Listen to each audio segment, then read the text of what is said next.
Por que permanecer? Porque Jesus é a fonte de água viva. No livro de João, Jesus é declarado como o pão da vida, a luz do mundo, a água viva. Esses são elementos essenciais para a sobrevivência humana natural. Espiritualmente também apontam para a necessidade que o homem tem de Deus. No capítulo 7 de João, desses nossos 21 dias no Evangelho de João sobre o tema permanecer, nós encontramos mais motivos para permanecer em Cristo. Aquele que permanece nele vai aonde ele vai, cumpre a missão que ele tem para cumprir. No capítulo 7 nós vemos o relacionamento de Jesus com seus irmãos, a incredulidade deles. Embora eles vissem os milagres e reconhecessem que esses milagres eram poderosos, mas ainda havia incredulidade da parte deles. E novamente João destaca aqui que ainda não era chegada a hora de Jesus. Esta hora estava ligada ao final do nosso capítulo, o maior de todos os milagres que acontecem no livro de João. Nós vamos chegar lá.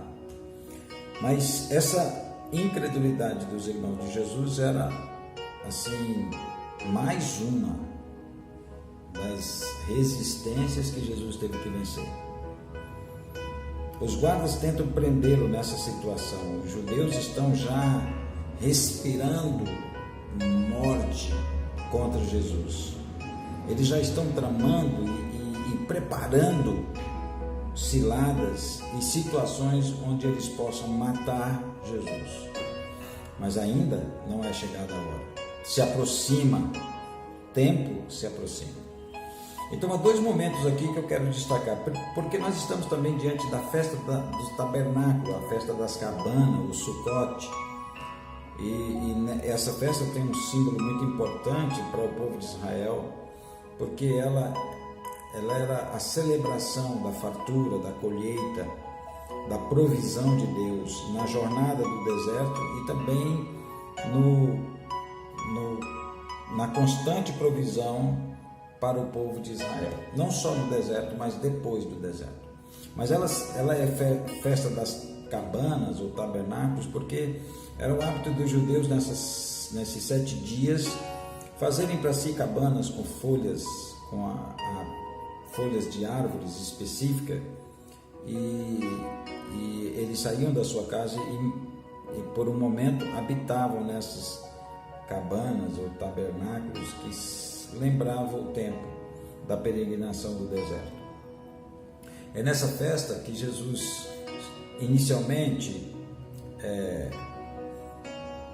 aparece de forma reservada, não se mostrando, não se revelando muito, mas que depois ele na sinagoga é visto ensinando, e há uma controvérsia entre Jesus e os judeus, porque eles se maravilhavam dos ensinos que Jesus estava tendo, esse novo entendimento que Jesus estava trazendo, e eles questionavam como é que esse ensina estas coisas sem saber as letras, sem ter estudado.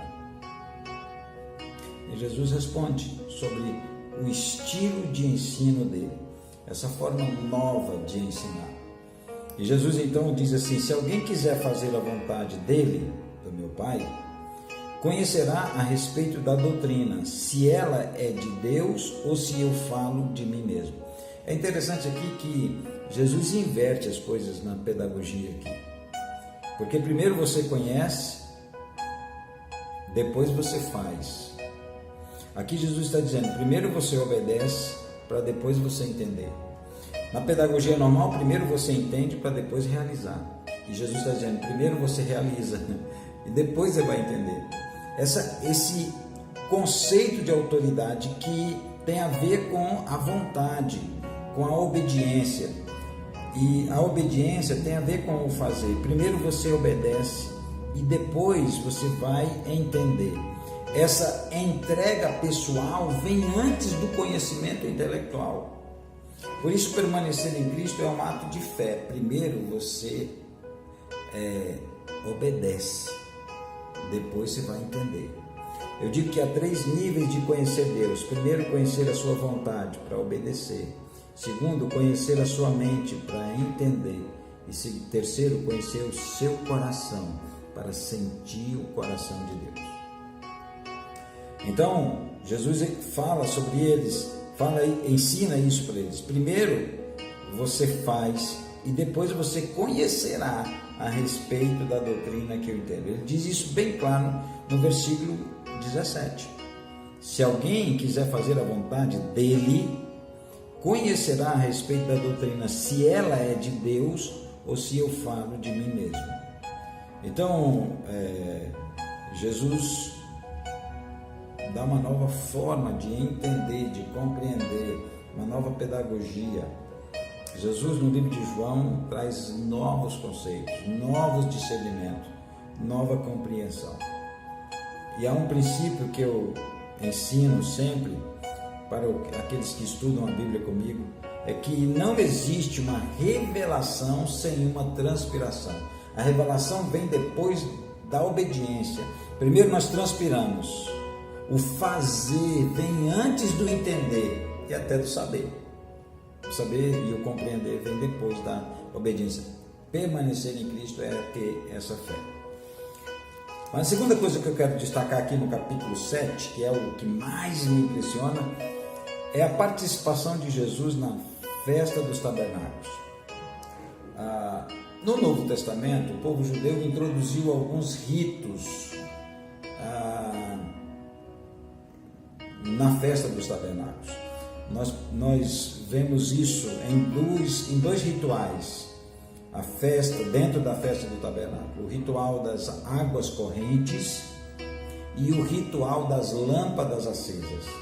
Esse era um costume que não está registrado no Antigo Testamento, mas era vivido aqui pelos judeus na época de Jesus. E na festa dos tabernáculos eles introduziram esses 2 rituais. O ritual das águas correntes, eles iam até o poço de Siloé, enchiam os cântaros e traziam para o tabernáculo.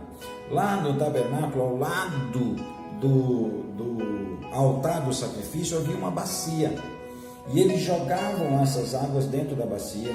E conforme eles iam jogando, a bacia ia enchendo. E daqui a pouco ela transbordava e começava a correr pelo pátio, essa água.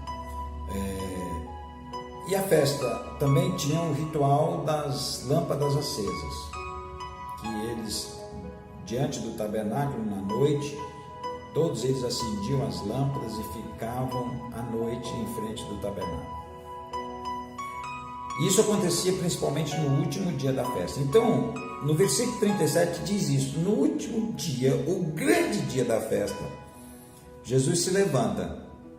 É nessa hora que as pessoas trouxeram os seus cântaros e encheram aquela bacia e ela começou a transbordar e a correr. Ela transbordou e começou a correr pelo pátio, pelo local onde ela estava. Jesus chama a atenção e diz assim: se alguém tem sede, venha a mim e beba.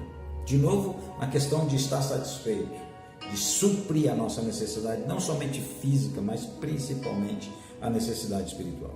Se alguém tem sede, venha a mim e beba.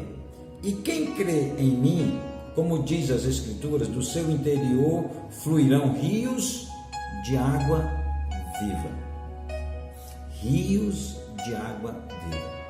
Então, Jesus está dizendo aqui: você tem sede, você tem necessidade, permaneça em mim. Se você crê em mim, e nós já mostramos aqui no nosso estudo que crer é muito mais que acreditar, é permanecer. Do seu interior fluirão rios de água viva. Aqui desse interior é o abdômen. E é interessante que quando o Espírito Santo se manifesta na vida de uma pessoa, vem aqueles espasmos. Começa pelo interior do homem, uma manifestação física, mas também espiritual.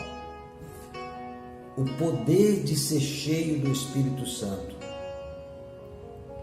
faz com que essa pessoa revestida desse poder, e Jesus veio para batizar na água que transforma, na sua palavra que purifica, mas também ele batizou no Espírito, no fogo, no poder, nos revestiu de algo novo. E isso é selado, o estádio, o botão que é apertado para dar esse estádio está lá em Atos, no Pentecoste, quando a igreja recebe o poder para ser testemunha. Então, uma pessoa cheia do Espírito Santo, ele transforma o futuro, ele transforma o seu futuro e o futuro das pessoas que estão ao seu redor. Uma pessoa cheia do Espírito Santo transforma o futuro de uma nação.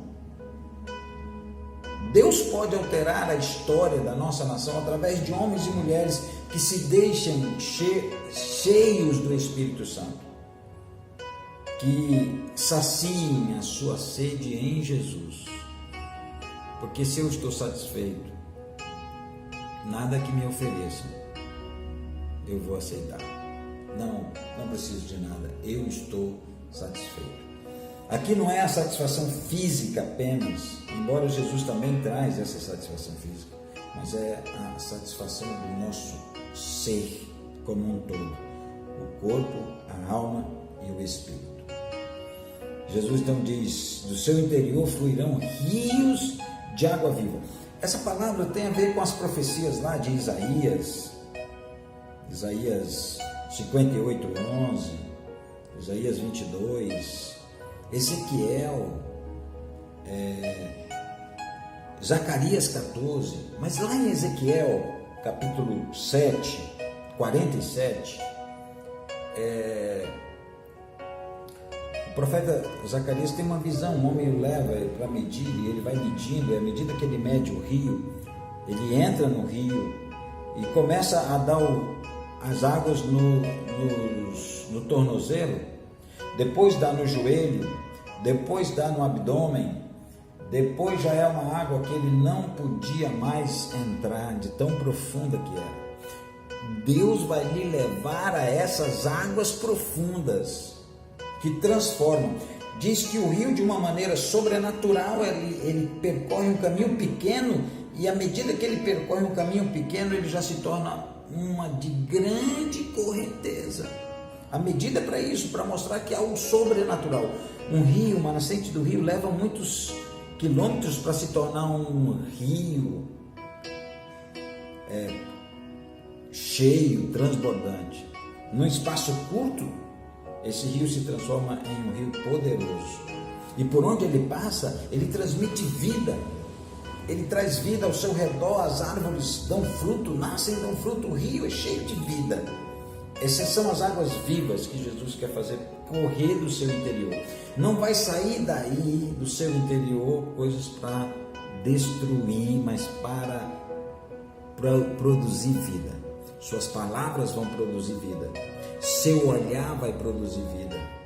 Seus gestos vão produzir vida. Tudo em você vai produzir vida, porque do seu interior fluirão rios de água viva.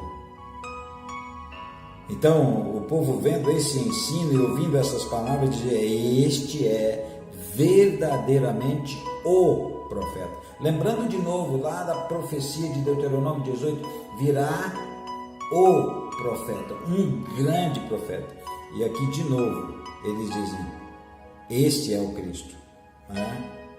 Este é o Cristo. Embora alguns duvidaram ainda. Você não precisa acreditar somente, você precisa permanecer. Jesus é o que Ele é a fonte viva, inesgotável. Ele é a fonte viva. Venha a Ele, se renda a Ele, e você, do seu interior fluirão rios de água viva. Que o Senhor te abençoe, te guarde, proteja você e a sua casa, e derrame, que saia do seu interior esse rio de água viva. Que Deus te abençoe. Até amanhã, se Deus permitir.